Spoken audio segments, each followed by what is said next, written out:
Hello, everyone. So my name is Yvan Saeys. I'm a professor of computer science and systems immunology at Ghent University and VIB in Belgium.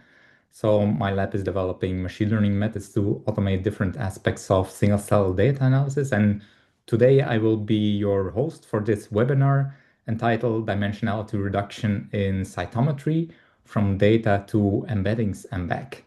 And it's my pleasure to introduce our speaker for this webinar, Dr. David Novak. So David is a bioinformatician and an independent consultant specializing in cytometry, next generation sequencing, and high-dimensional biological data analysis. He's a former member of my own lab, so he's one of my previous PhD students, and he's currently working on with different types of single cell data in close collaboration with biological and computational collaborators. And his work includes developing new dimensionality reduction methods and also building large-scale single cell analysis workflows. This includes population-level immunophenotyping studies, for example, in collaboration with the NIH. So after David has given his presentation, we will have some time at the end for some Q&A. So you will see a dedicated Q&A box for that. So whenever you have questions, you can already put them in this Q&A chat box. So please, everybody, join me in welcoming David. So it's a pleasure, David, to have you here, and we're looking forward to your presentation. Thank you, Yvan, and thanks everyone for joining today. So today's talk will be about dimensionality reduction in the context of cytometry or single-cell biology more broadly. Whether you're more on the side of biology or in data analysis, this primer of sorts will give you a better idea of how dimension reduction can help you in your work. And it doesn't matter really whether you're used to it already or whether you're just finding out about it. Let's first go over the main topics that we'll touch upon. First, I'll give you an informal description of what dimensionality reduction, or DR, is and how it's positioned within single-cell data analysis. Next, I'll touch upon the distinction between linear and non-linear DR and why it's interesting and important. I'll introduce the notions of local versus global structure. Then I'll talk about use cases for DR and where it can help you the most. I'll address the ways to evaluate and score DR, as well as quality control to spot issues or errors. And finally, I'll give some tips on how to incorporate DR into your analytical workflows effectively. Overall, these topics start with the theoretical underpinnings, if you will, and then progress toward practical considerations that can help you in your day-to-day. So let's open with saying what dimensionality reduction actually is and does. So it's a category of computational tools that take your high-dimensional data, which would be your single-cell expression matrix, and projects it as low-dimensional representations called embeddings, while preserving important structure in the data. So let's take it step by step. We start with a biological sample, let's say blood cells in suspension. And this sample is processed by the means of flow cytometry, CyTOF, single-cell RNA-seq, or any other single-cell method to yield an expression matrix.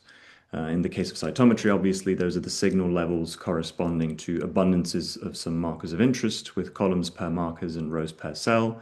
And with any kind of genomics data, the columns would instead correspond to genes. Using dimension reduction, this expression matrix can be compressed into a low-dimensional representation. If it's used for visualization, it's commonly two-dimensional so that we can plot the structure of the data, and it can look something like what you see on the right now. Beyond this, the expression matrices of very high-dimensional single-cell data, like single-cell RNA-seq, are typically difficult to work with, so we first create an intermediate reduced representation that can be used more reasonably for analytical purposes, such as clustering or batch effect correction, and then optionally reduced further to 2D for visualization. So the first reduction step, which is technically part of data pre-processing, is usually done using principal component analysis, or PCA. However, this is not very common in cytometry, where the reduction to 2 dimensions is typically applied to the full expression matrix. And while we're at it, let's dwell on PCA a little bit longer. I know most of you probably know it very intimately, but it is the most prominent linear dimension reduction method out there, and it is important. So essentially, PCA compresses your data into a few new orthogonal axes that capture the most variation in the data. That's super easy to show in 2D. So let's just say that we have a cloud of points like this. So PCA will fit the first new axis called the first principal component, shown here in red, through the cloud where it captures the most spread. And the second component will be perpendicular to it. We can then use these components instead of our original X and Y axis to project the data, which in this case would basically rotate the cloud. The method is linear precisely because these components are lines, not curves. And the great thing about this is that each component is readily interpretable. It's defined by a linear combination of the original features. And so in this example, there's only two features of our data, the X and Y coordinate. So each gets a coefficient, and that defines the slope of the line, give or take some scaling or centering of the data prior to computing the components. The coefficients are called weights or loadings, and they define how the original features are used to construct these components.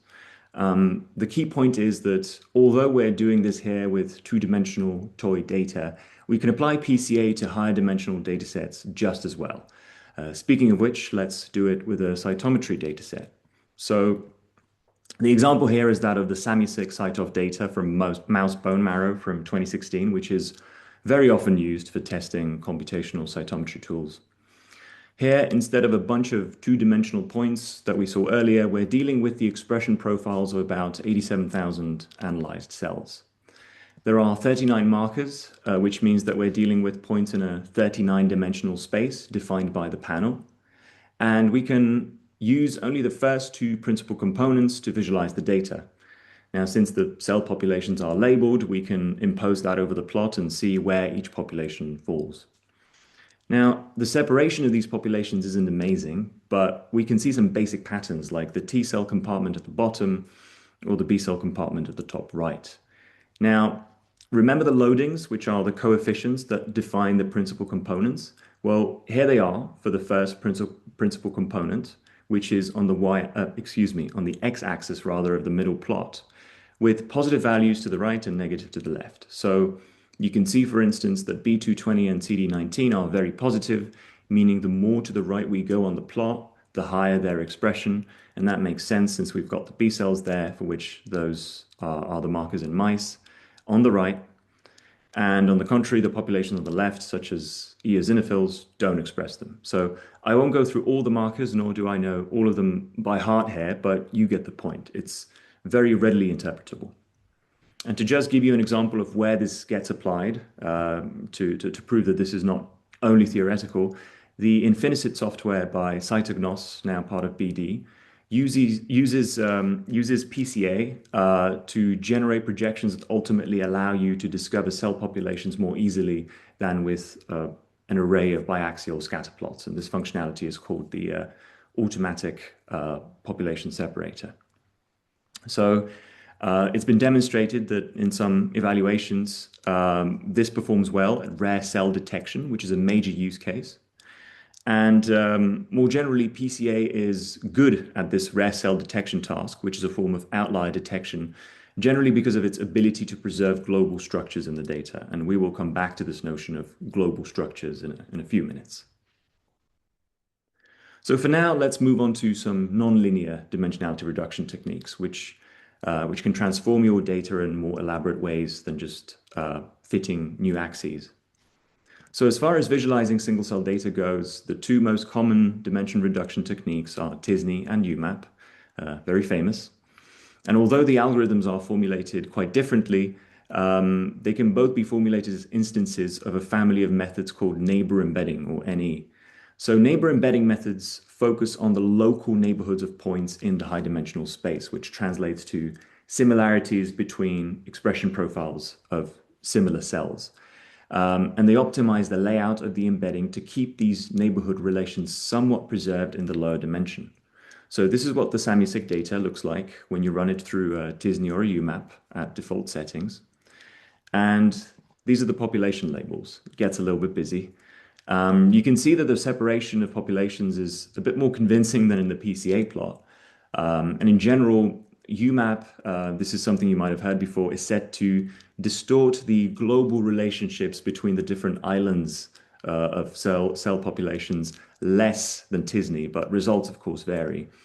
However, I would like to draw your attention to the relative positions of CD8 T cells and CD4 T cells, which are respectively in red and in purple. And while t-SNE places them completely separately at the top left and sort of middle right, UMAP places them both in the bottom right part of the embedding. And this is indeed an example of the juxtaposition of the different populations in t-SNE being somewhat random. But let's go through the pros and cons of neighbor embedding methods in general, one by one. So since the methods are not limited to linear transformations of data, they can avoid the overcrowding problem that you saw in the PCA, where there was a lot of overlap between the different populations. Another factor contributing to the nicer separation of cell populations is the fact that these methods optimize the preservation of local neighborhoods, sort of explicitly. On the other hand, as many of you know, the scale of the neighborhoods that need to be optimized must be set by the user. So what I'm talking about here is the perplexity parameter of t-SNE, which many of you will be familiar with, and the neighborhood count parameter called n neighbors or something to that effect of UMAP. Both of these essentially govern how local the neighborhood preservation should be. And if these scale parameters are set to low, you'll tend to get a lot of separation into little islands to the extent where it's separating islands of cells that shouldn't necessarily be separate. And conversely, if the scale is set to high, you get more global structures represented, and the separation of populations might suffer a little bit. In addition to that, especially for t-SNE, if you set the perplexity to very high, the time needed to actually compute the embedding can go up significantly to the point where you might be tempted to give up.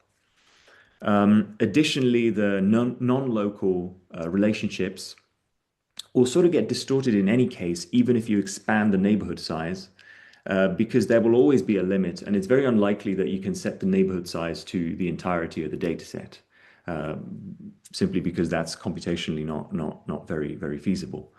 And finally, and this goes for many dimension reduction techniques, even outside of neighbor embedding actually, the lower dimensional space where the embeddings live is not readily interpretable, unlike with PCA. And in fact, the two components here, for instance, t-SNE1 versus t-SNE2, as you often see them labeled in papers, have no intrinsic meaning. The relative positions of the points do, but the axes themselves don't. And for that reason, I would appeal to you to please always plot them at a 1-to-1 aspect ratio so that they don't get distorted. And I would also suggest to not show the numbers on the axes unless you're using the coordinates specifically to point something out in the embedding. Leaving them in is more often than not a little bit of a mistake, and it is a pet peeve for many. So by this point, you've heard me refer to local and global structures a few times, and obviously this deserves some more attention. So local structures, as mentioned, pertain to some limited neighborhood of similar data points. So methods that preserve local structures well make sure that any sort of subset of similar data points in the data is positioned together in the resulting embedding. Similar things stay close together. Global structures, on the other hand, span the entire point cloud. And if you get a global structure preservation, that means that the relative positions of, let's say, entire cell compartments within your embedding are meaningful. But let's go over the practical implications of both local and global structure preservation.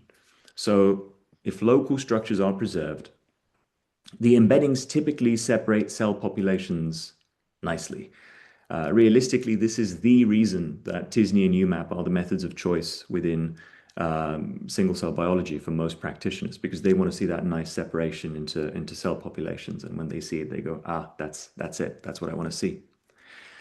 It allows you to compare alternative ways of annotating your data. So, for instance, you can compare cell labels emanating from your manual gating to a tentative partitioning generated by automated clustering with FlowSum, Phenograph, or some other tool. The local structure bias also helps in revealing the nuanced local patterns that may indicate batch effects at the single cell level. So, for instance, if you see your populations splitting in two in multiple instances, and there is no indication that there's a meaningful biological difference between the two subsets that you see in each case, you're likely looking at a failure to integrate two batches of data due to inconsistencies in experimental protocol, instrument settings, or something else. But there are computational methods, obviously, to try to mitigate that batch effect. So this is a good tool for discovering it in the first place. When it comes to global structure preservation, the relative dissimilarities between entire cell populations are more meaningful, as mentioned. As we saw in the Infinicit use case, actually, which applies PCA, which is a global structure preserving method, retaining large-scale structures helps with the detection of outliers or rare cell subsets. So this can be very useful in diagnostic contexts as well as exploratory data analysis, where you don't know a priori what you expect from the data exactly. Global structure also plays a major role if you have overarching developmental gradients from stem cells to more differentiated cells or trajectories in the data. For example, if you're looking at data, say, from the thymus, from bone marrow, or secondary lymphoid organs, you're going to want to see continuous transitions between cell states and not just a clean separation between sort of standalone cell populations.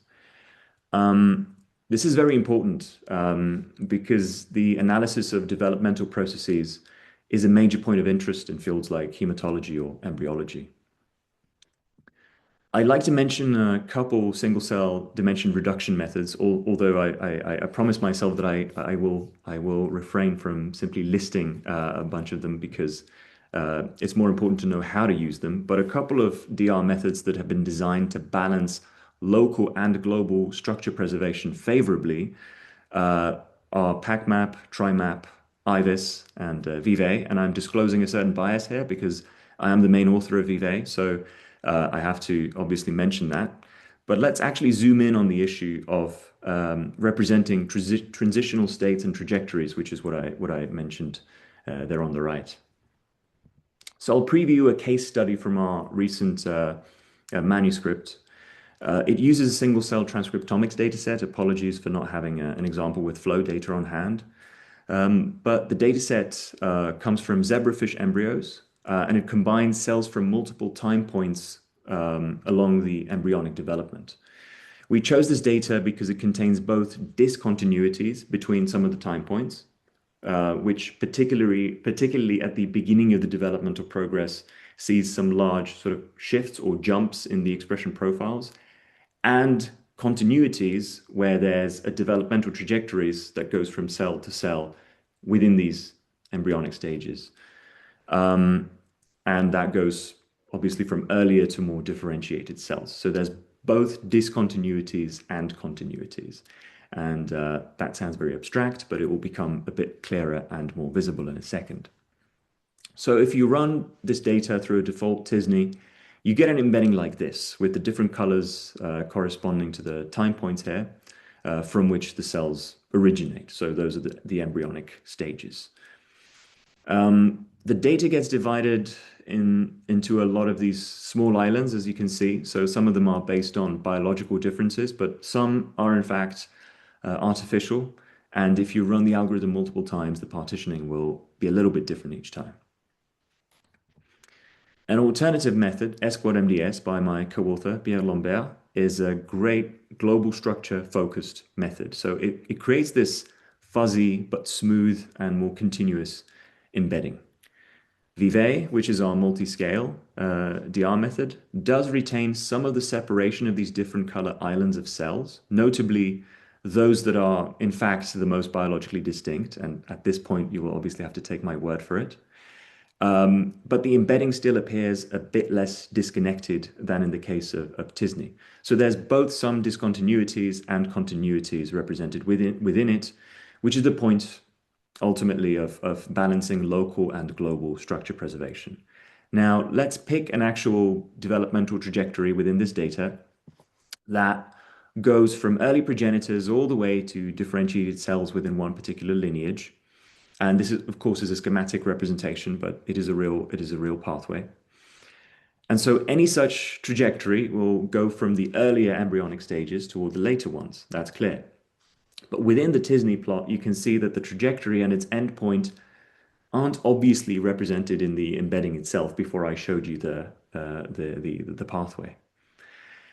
In S-quad-MDS, the pathway becomes more smooth as the embryonic stages are clearly ordered by the developmental time. Even though the DR algorithm, I have to emphasize, knows nothing about these stages. In Vivet, that is also the case, but the layout can also reflect the start point and the end point a bit more clearly. You can see that there are these little sort of antennae at the end that correspond more or less to the endpoints of the trajectories. And that is because retaining the local structure or some of the local structure effectively denoises the embedding and ends up giving us an idea of where to expect these endpoints to be. So this ultimately gives us a schematic representation of tentative developmental trajectories without knowing anything about the data except the single cell expression profiles. So it doesn't know the trajectories. So in other words, it's an effective, unsupervised hypothesis generator of sorts when it comes to these continuous gradients in our data. And that point about generating hypotheses about data brings me to a crucial topic. So dimensionality reduction and advanced data visualization in general is a very attractive and tempting tool, but it does get misused or misunderstood from time to time. And it's up to the computational biologists like me to do a better job at explaining and helping everybody with these tools. So it's a good idea to take a step back now and formulate which are the sensible and reasonable use cases for DR in single cell bioinformatics and what can it actually do for you. So as mentioned before, the overview that DR gives you of your data can help you spot issues, and the most common one is batch effect. And we saw how this can be revealed at the single cell level. If your populations divide into multiple subsets based on which batch of samples they come from, that probably indicates batch effect. But there's another way in which dimension reduction can be super useful at batch effect detection, which is especially useful when you have a lot of samples and many batches. And it is the detection of batch effect, not at the single cell level, but at the single sample level. So let's zoom in on that because I think it's pretty useful. Imagine you have a data set comprising multiple FCS files divided into multiple measurement batches. And as part of your computational workflow, you generate some sort of fingerprint for each sample. So just to explain what I mean by fingerprint, most famously, that fingerprint can be generated using the FlowSum clustering algorithm by clustering your data in aggregate and then looking at the relative abundances of each FlowSum cluster or metacluster in each sample. So abundances of clusters per sample and using these cluster proportions or percentages as the sample fingerprint. So the standard course of action then is to run t-SNE or UMAP on these sample fingerprints rather than the single cell data. And you can then highlight points that correspond to samples within any given batch and see if they visually cluster together within that embedding. So if they do, you're most likely dealing with a batch effect, where that given batch needs to be normalized against the rest.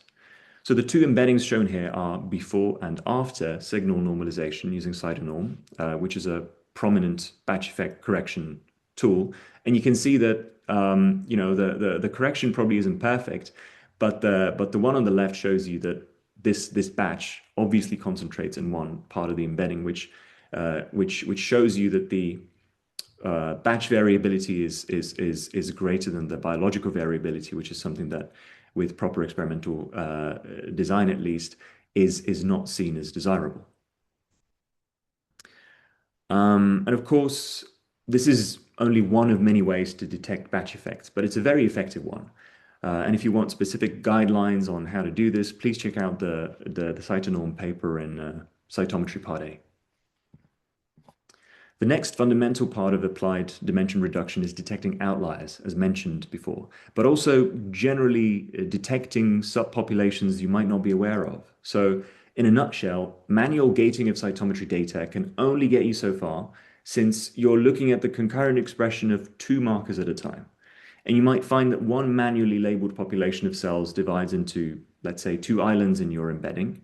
And if you then compare the MFIs between those two islands, or you run a differential expression analysis between them, you might just find that the separation into subsets is interesting and biologically relevant. So ultimately, this helps you increase the resolution or the level of detail of your cell annotation. This is again a case of your unsupervised dimension reduction model helping you generate a hypothesis. And that hypothesis is up to you, the practitioner, to verify. And please note, this is fundamentally similar to what clustering can also do for you. So the emergence of a cell cluster that's not captured in your gating is again a model-driven hypothesis that can help you up the resolution of your cell annotation and understand your data in more detail, understand it better. Another use of dimensionality reduction is the detection of tentative developmental trajectories, which we saw before. And not to sound like a broken record here, but we're again talking about model-aided generation of hypotheses that are up to you to then verify. Finally, there's one more use case, and is the most complex one. So it has to do with using dimensionality reduction to create a compressed representation of data, which you can then do useful things with downstream.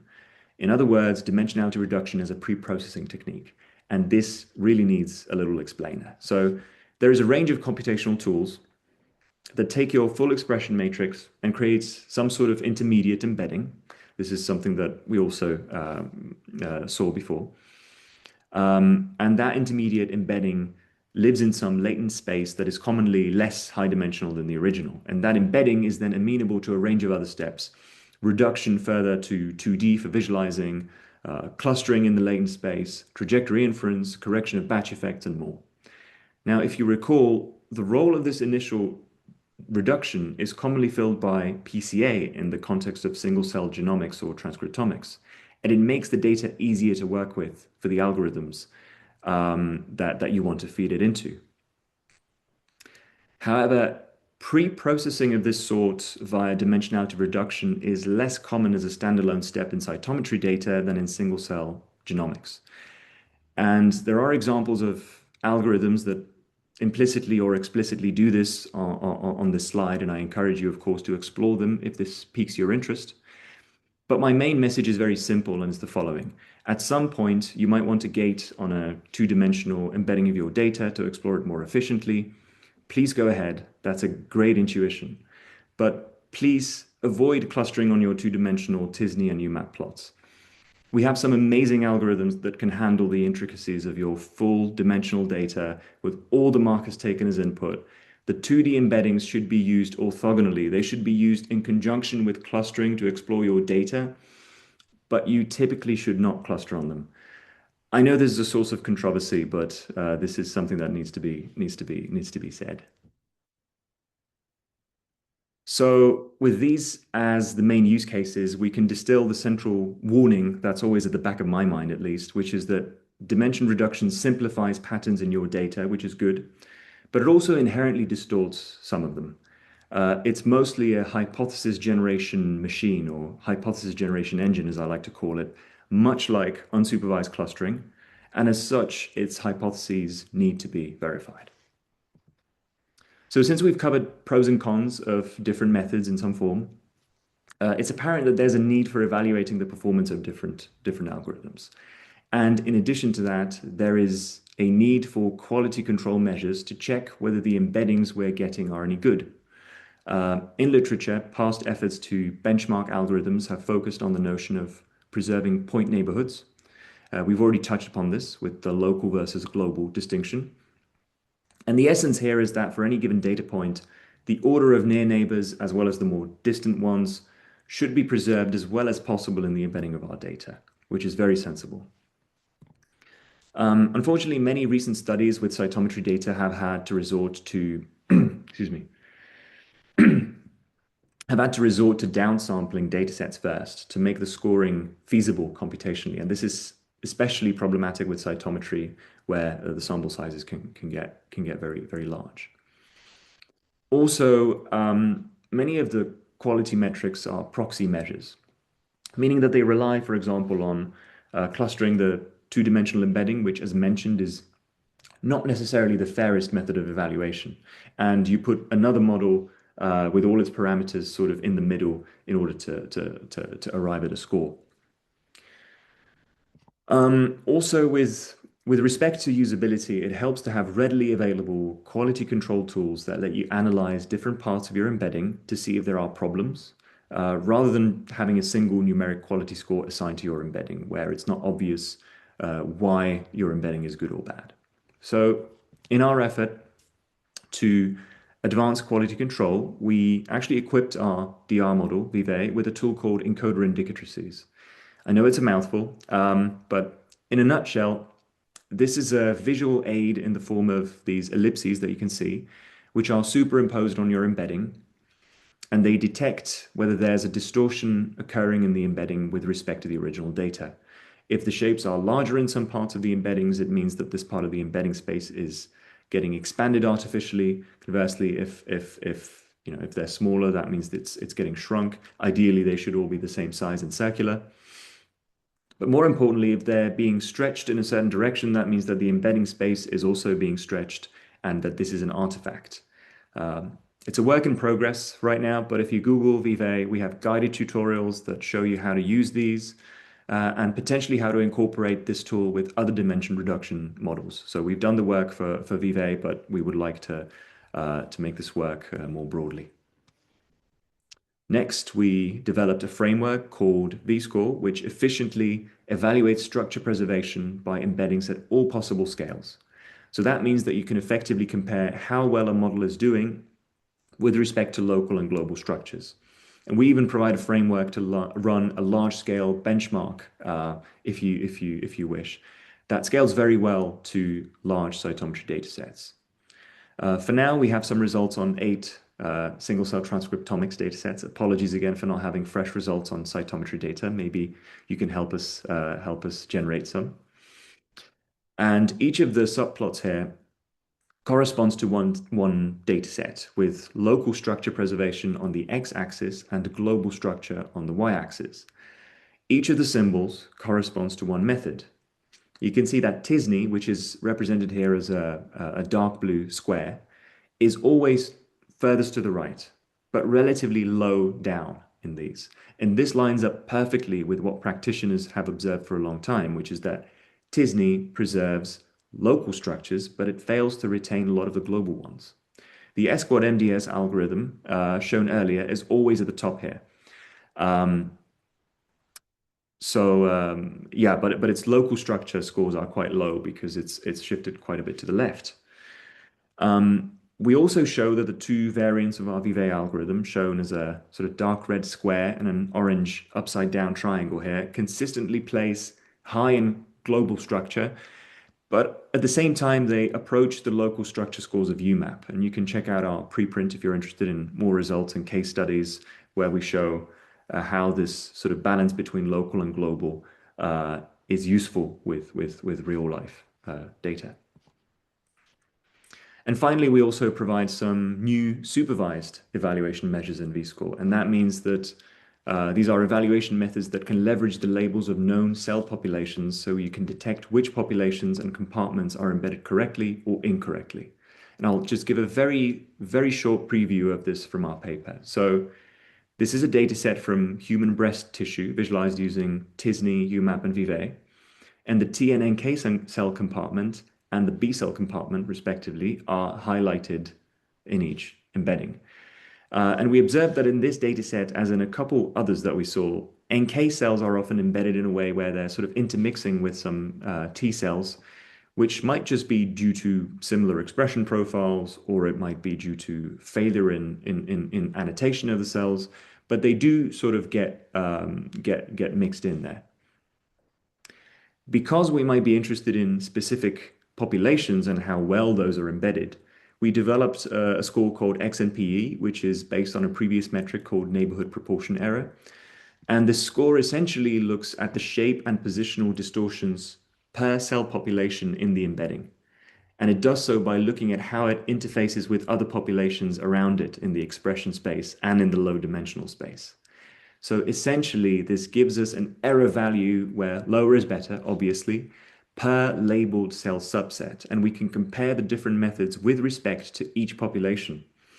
And the errors are shown here in that bar plot with, and at the bottom, you can also see the NK cells, which I mentioned before, highlighted in each embedding. And you can see that some of them are sort of scattered around. Another slightly, experimental, but I think fairly useful measure of missed embedding is on the right here, and we call that neighborhood composition plots. I'm sure this existed in some form before, but we sort of formalized it. And these are supposed to give you qualitative as opposed to quantitative descriptions of where the errors come from in the embedding. So essentially, we look at the original high dimensional data as well as each of the embeddings, and we look at which cells the NK cells are surrounded by in the original space versus the embeddings at different sort of neighborhood scales. So the neighborhood scale is on the x-axis here, meaning as we go further right, we're looking at a broader neighborhood away from the NK cells as a population. And the stacked bar plot shows the relative proportions of which cell types surround it. So in the original data, which is all the way at the top there, a major neighboring population due to, among other things, its overall abundance are CD8 memory T cells, shown as this sort of green mass in that top plot, in that top diagram. But we also see others, including mature NKT cells, which are in light blue. And when we look at t-SNE and UMAP, they both sort of lump NKT cells into a very close neighborhood of the NK cells. And that creates a form of what we would call intrusion into its neighborhood. And this does not happen in the high dimensional data nearly as much. And you can see that Vivet also doesn't do it nearly as much. Furthermore, as an example of an error happening in Vivet, the relative closeness of a CD4 T cell population is artificially exaggerated. And this is the orange layer at the bottom, which you can see is larger in the Vivet diagram than the one for the original high dimensional data. And so using tools like this, we're really trying to build a way to interactively inspect the sources of error in different embeddings, if you wish to, and to combine numeric scores with some sort of qualitative descriptors. So I know this was a very cursory intro to that, but I'll refer you to our preprint for a detailed description, and I hope that you will find it interesting. We've made it to the last part of the talk, so I want to offer some pointers on how to incorporate dimensionality reduction into your analytical workflows to maximize your productivity with it. So first off, let me reiterate, DR is an amazing exploratory tool, and it is complementary to automated clustering in cytometry. Both dimension reduction and clustering are technically unsupervised machine learning methods which can help you understand the patterns in complex high-dimensional datasets better than manual gating alone. And in fact, if you're into FlowSOM for clustering, you might like to use our method, Vivet, in conjunction with FlowSOM. We basically have this integration that allows you to project the FlowSOM minimum spanning tree constructed over your high-dimensional data onto your Vivet embedding, like in this example. And you might find that there are islands of cells in the embedding that, for example, that your clustering doesn't cover, for example, and vice versa, for that matter. So I think this is the case here, actually. I don't know if you can see my cursor, but there is a little sort of red population at the top there that doesn't really fall into a separate cluster, whereas the dimension reduction method thinks that it should be separate. So then you can investigate, is this actually something worth paying attention to? So I should mention, though, that we have only implemented Vivet in Python so far. So an R version is in the works for those of you who might prefer that. Next, I'd strongly encourage everyone to use multiple DR methods and to experiment with their settings. This is the reason why I haven't given you a long list of methods here, because I would rather like to encourage sort of multi-aspect approach. So this is ultimately more valuable than finding the quote unquote one best method for the job, as all have their pros and cons. On that note, I would highly recommend an interactive tool called Trace, which helps you compare subsets of cells across multiple embeddings, which you can switch between. And it also helps you explore whether certain patterns in the embeddings, like separate islands of cells, are real or artificial. Um, it looks like this, and I believe that this tool has an enormous potential to save save you from headaches. And it's interactive, it's straightforward, and it's pretty powerful. And finally, of course, if you use Flojo or Omic for your FCS files, you can either rely on plugins to perform dimensionality reduction sort of out of the box, or add the coordinates from your embedding as new columns in the FCS files. So you can simply explore them just as you would explore biaxial expression plots. If you're not a bioinformatician but have one in your lab or company, ask them to do this for you. It's not very complicated. So we're at the end of my talk. Thank you for your attention. I'd like to thank my mentors, colleagues, and collaborators from the Saeys lab. With respect to my work on dimensionality reduction, I'd like to mainly thank Sophie van Gassen and Yvan Saeys. I'm also grateful to Cyril de Bot, Pierre Lambert, and John Lee, my co-authors from UCL Leuven, also here in Belgium. I'd like to thank Tyler Burns of Burns Life Sciences Consulting and Eric Haas of Ionic Cytometry Solutions for the opportunity to work with them over the past year, because that work was never routine and it has sparked a lot of valuable ideas. And you can also find some important links to useful resources in the bottom half of the slide. So the Vive and vScore packages are implemented right now in Python. They're provided with multiple tutorials, guided workflows to help you do some amazing things with them quickly. I also refer to Trace and to some sample workflows on my own website, where I sort of experiment and tinker with cytometry and single cell transcriptomics analyses.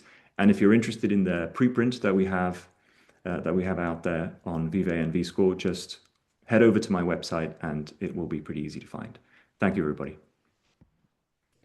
Thank you so much, David. Well, so people can hear you, but I will give you an applause here right now. So I think that was a very useful overview and a lot of caveats that really maybe everybody in the cytometry field should be aware of, right? So we can open now the Q&A. So please, for the audience, if you have any question for David, you can enter it in the Q&A box, and then we can see or tease out some more experience from David that maybe can help you further. All right, maybe while we are waiting some of the questions, I can maybe start with one, David. So you proposed some interesting novel tools that also show some new metrics that people can use. So how do you think these new metrics will kind of be useful for the community and maybe improve or are complementary to existing tools? Yeah, so I guess most prominently the structure preservation metrics, where I showed the local versus global structure preservation. They tackled some sort of open problems in the field. And so with the help of my co-authors, we actually solved some of the issues that have to do with downsampling the data, because we didn't want to have to downsample data prior to analyzing the structure preservation. It might just be that through the downsampling you lose some outlier, small population that you might actually be very interested in the first place. So downsampling is a little bit dangerous. We did that by making this scalable. So it's better suited to cytometry data as opposed to smaller smaller transcriptomics data sets. So I think that's pretty important. And fundamentally, this is designed to evaluate structure preservation at all scales. So from 1 to basically n minus 1. So for the entire data set, and you can look at both the local and the more global relationships. We also avoid setting like a hard cutoff for what local means. So in some methodologies, you, for example, have to say local structure preservation pertains to, the 1,000 nearest neighbors of any given vantage point. We don't do that. We basically upweight the local positions, but we don't give a hard cutoff, which again we think is more prudent. And so, yeah, we have a sort of truly scale agnostic, robust way of evaluating structure preservation that scales well, so that we don't need to downsample data. I would say those are the main aspects of that.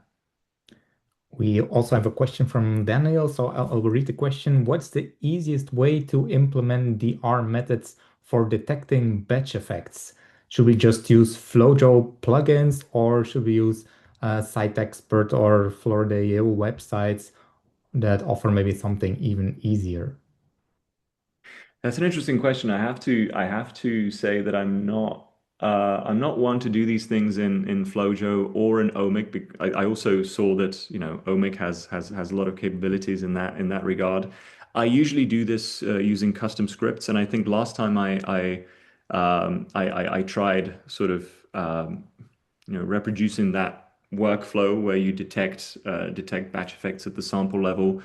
Last time I tried to implement it sort of using no code at all, I didn't manage. So maybe I'm not the most helpful when it comes to that. I would say there are amazing protocol papers now in Nature Protocols also. There's a FlowSum workflow paper that gives the entire sort of process, where you basically don't need to know how to code. You have to install R, and you have to sort of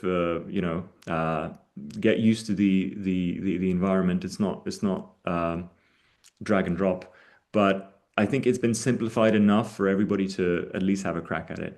So I'm sorry, I'm not the most informed on all the plugins in Flojo or Omic or some other tools that might be suitable for this. All right, I hope that answered the question for Daniel. Um, Maybe while we're waiting for some other questions in the Q&A box. So how do you think people should now proceed with kind of exploring their data? Do you think there's kind of certain order of things to try out and metrics to check, and how do you know if it's good or not?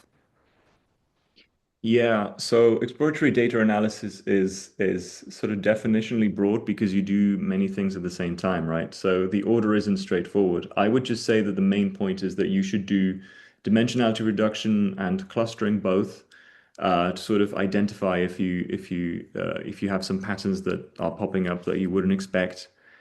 Um, I would say that obviously it helps, you're in a much better position if you already have some manual gating up front, right? Because then you can compare your sort of a priori expectations with what you see in the data that might disagree with them.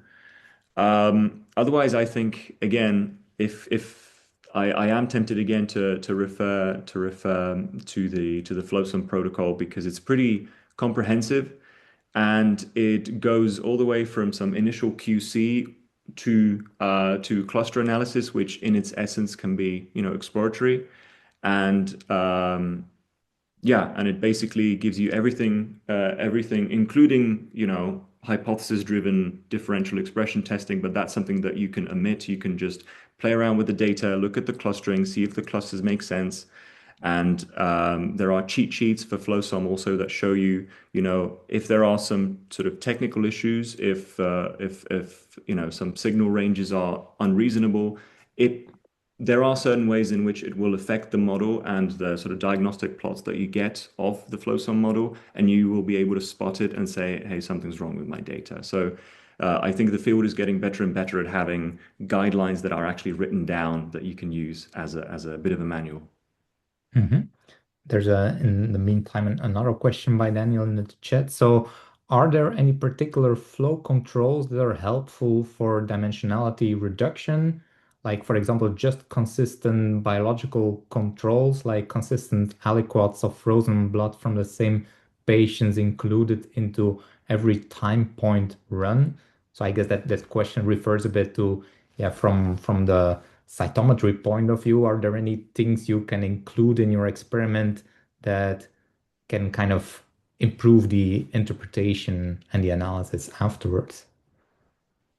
So if I understand that correctly, that has to do more broadly with the issue of batch effect. Yes. So I Yes. think that's an experimental design question that spans, a whole range of analyses, not just dimensionality reduction. I would say that, you know, um, when it comes to consistency in experimental protocols, that's not something that I know an awful lot about. What I do not know a little bit about is that um, if you if you have sources of variation, for example, if you're running a study on a bunch of individuals and you're taking blood samples and you divide it up into batches, these batches should um, let's pick an example. Let's pick age and sex as example. Each batch should have a more or less representative sort of distribution of age and sex that covers the whole range.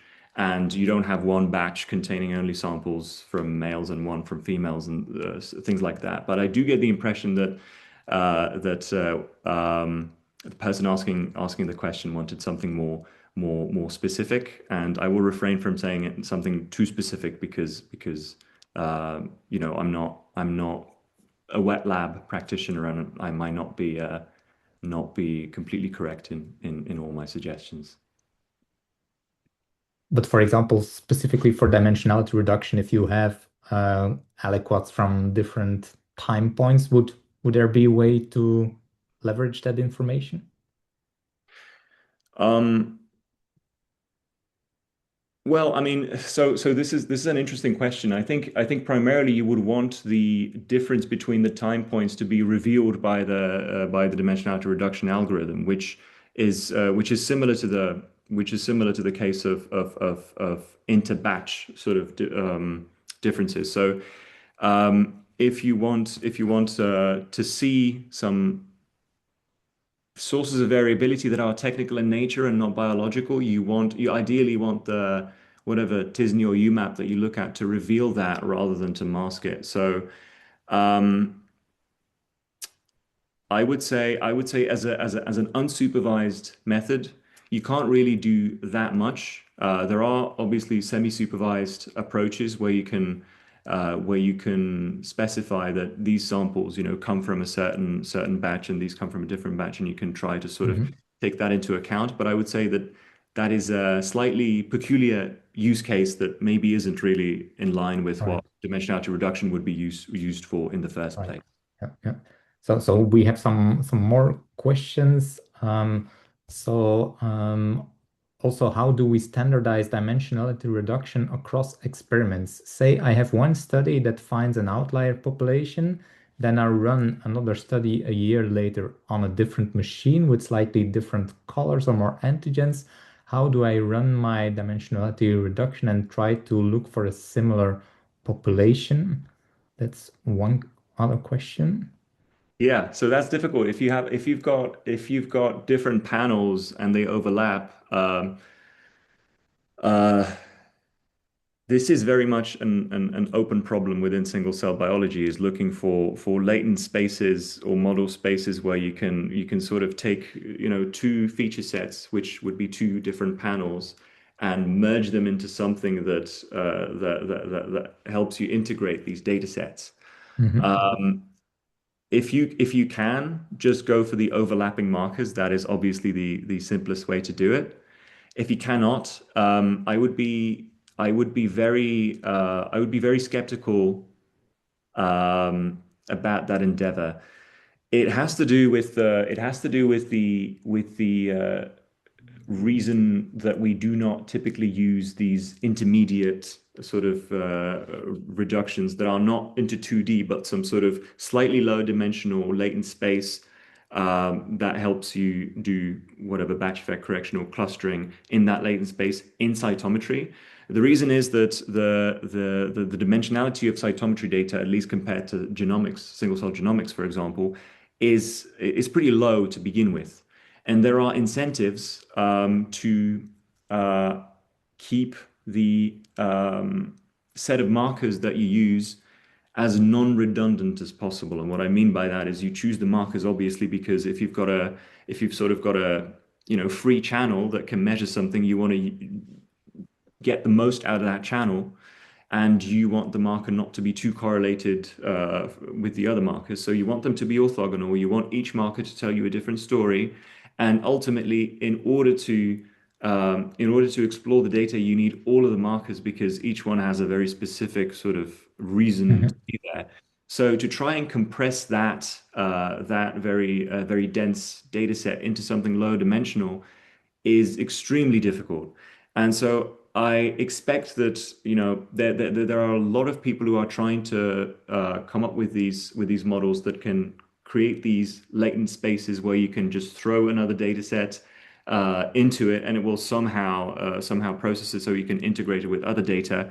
And they're using the newest sort of transformer architectures, which are all the rage right now for good reasons. But I don't think that we're there yet when it comes to cytometry, precisely because of the relatively low dimensionality of the data. Right. Right. So, unfortunately, I think transcriptomics is an easier case, so to speak, when it comes to Yeah. integrating data sets. There's another question by Margarita. So, hello, thank you for the presentation. Are the data from the pop-up figure in slide 8, so the mixed T cells and NK cells, also from RNA-seq as in the methods comparison figure or from cytometry? Yeah. So, yeah, slide 8, right. Those are also from single cell transcriptomics. I probably failed to mention that, and I suspect that actually that's a good connection to the previous answer because the marker panel within cytometry would probably be more reasonable and would be designed so as to separate these populations. It would probably not be such a problem here. That being said, we only had time to sort of run all of these case studies with transcriptomics data right now. So again, apologies for that. The general principle stands, but yes, indeed, if you had a Mhm. good panel for the detection of NK cells, they would probably separate out much better in the resulting embeddings. Yeah. Then there's one other quick question. So, if I'm in a different lab, how do I replicate someone else's dimensionality reduction from the literature, trying to look for similar groups in my study? You will have to ask them for the code. The the complication with most nonlinear dimensionality reduction is that, and I mean the vast majority of nonlinear dimensionality reduction is that it's stochastic, meaning that there is an element of randomness, and you have to make sure that when you replicate an experiment, you use the same random seed, basically meaning that you get rid of that you get rid of the randomness and you get the exact same result. So that would be the only sort of foolproof answer. Mhm. Yeah. Yeah. Then there's another quick question by Paul on trace. Could you explain quickly how trace operates? Because he hasn't heard about it and wonders what can be done with that. Yeah, sure. So basically, I think the biggest strength of Trace, and I'll show the screenshot again, is I think the biggest strength that you can see immediately is that when you use it rather is that if you look at a certain embedding and you highlight an island of cells or a subset of cells because it is interesting to you, you can then switch to a different embedding and see the direct mapping of those cells onto the sort of embedding number two. So you can keep the selection, you just change the layout, and then you can see which cells correspond to which. And because this is done in an interactive manner, it's pretty smooth. That way you can see, for example, that some, t-SNE with a very low perplexity might introduce a small island of cells that might be seemingly separate from something else. And then if you switch to a UMAP or a more sort of continuous smooth embedding, it might not seem that way. What it also does is you can look at something that is shown here actually with the color legend on the bottom left.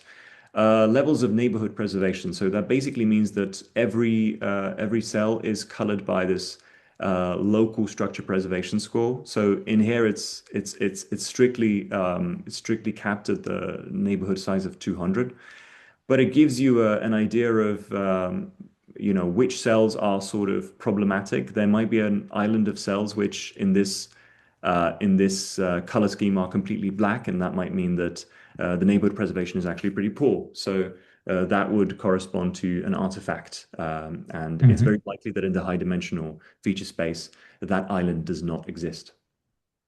Right, right. Then there's another question from Evan. Are there any hardware requirements we should keep in mind when trying to implement dimensionality reduction on data sets of varying size? I'm just guessing we aren't running these on our cell phones yet. Yeah, never tried that. But so t-SNE is a good example of having multiple sort of variants that are optimized for for speed and memory requirements. So I think that one is typically the slowest of the ones that people use. I want to give some specific numbers, so I might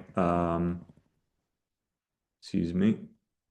Yes, I might give some times here. So I ran this on a consumer laptop, small consumer laptop here, and this is the 87,000 cells from the SamiSig data set, and it's 39 markers. And t-SNE took about 9 times as long as UMAP. So UMAP tends to be the faster variant, but you don't need specialist hardware for it. When it comes to models like Vive, which are actually based on a neural network called variational autoencoder, this is an architecture that can be trained more quickly if you have a GPU. So if you have a graphics processing unit in your computer, and that will speed up the processing manyfold. But from our experience with sort of realistically sized data sets, within 10 minutes at most, you will probably have the embedding anyway, even if you don't have a GPU. So I don't think it's very dramatic at this point. I think it's not nearly as prohibitive, for example, as working with image data. That would be an instance where you really have to think about what hardware you have. In this case, I wouldn't be too worried. Great answer. So thank you so much, David. I think we can conclude it here. So really wonderful job done. So thanks, David, for answering all these questions. And on behalf of the Isaac community, we would like to extend a sincere thank you to everyone who joined our presentation today. So it's been a pleasure connecting with all of you. Now, if you're interested in exploring more of the learning opportunities offered by Isaac, we encourage you to check out our archived Cyto recordings and on-demand webinars. So these resources are available to you anytime. And at the end of today, you will receive a short survey. So please take a few minutes to fill it out. And additionally, so today's webinar has also been recorded and will be accessible to everyone soon. So feel free to revisit any information at your convenience. And so we hope you enjoyed it, and be on the lookout for announcements for our next webinar that will be on February the 10th. So thanks again for joining us, and enjoy the rest of your day. Thanks, David. Bye. Thanks, Yvan. Thank you, everybody.